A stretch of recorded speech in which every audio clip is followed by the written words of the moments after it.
চব্বিশের গণঅভ্যুত্থানে কোনো দলীয় নেতৃত্ব ছিল না। ক্ষুব্ধ বিভিন্ন শ্রেণী, ধর্ম, জাতি, পেশা ও বিভিন্ন বয়সের নারী পুরুষ অংশগ্রহণ এই আন্দোলনকে অপ্রতিরোধ্য শক্তি দিয়েছিল। মানুষের উপর গুলি চালানোর জন্য সেনাবাহিনীকে সর্বশক্তি প্রয়োগের যে নির্দেশ শেখ হাসিনা দিয়েছিলেন, সেনাবাহিনী সেটি না মানায় পুরো ঘটনার মোড় বদলে গিয়েছিল। শেষ সময় পর্যন্ত মানুষ সেনাবাহিনী প্রধানের মুখের দিকে তাকিয়েছিল। এই সময় সেনাবাহিনী প্রধান যদি বলতো, আগামী ৪৮ ঘন্টার মধ্যে আলোচনার মাধ্যমে আন্দোলনকারীদের সকল সমস্যার সমাধান করা হবে, আপনারা যে যার মতো নিরাপদে সরে পড়ুন। কিন্তু এটা না বলে সেনাপ্রধান জনগণের পক্ষ নিলে ৫ই আগস্ট মাত্র ৪৫ মিনিটের নোটিশে শেখ হাসিনাকে পালাতে হয়। জাতির প্রতিটি দুর্যোগের সময়ে আমাদের সেনাবাহিনী সব সময় জনগণের পক্ষে ছিল।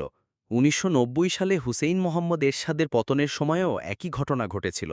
তখন সেনাপ্রধান নুরুদ্দিন খান রাষ্ট্রপতির সমর্থনে সেনা মোতায়েন করতে অস্বীকৃতি জানিয়েছিলেন। আবার ২০০৭ সালে বিএনপির প্রেসিডেন্ট ইয়াজ উদ্দিনের নেতৃত্বে তত্ত্বাবধায়ক সরকারকে রক্ষায় সেনা মোতায়েনের প্রস্তাব খারিজ করে দেন সেনাপ্রধান মুঈন আহমেদ। এর মধ্য দিয়ে আসে ফখরুদ্দিন আহমেদের তত্ত্বাবধায়ক সরকার।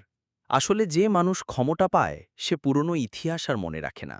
এটাই মানুষের মূল সমস্যা। সুনাগরিক.net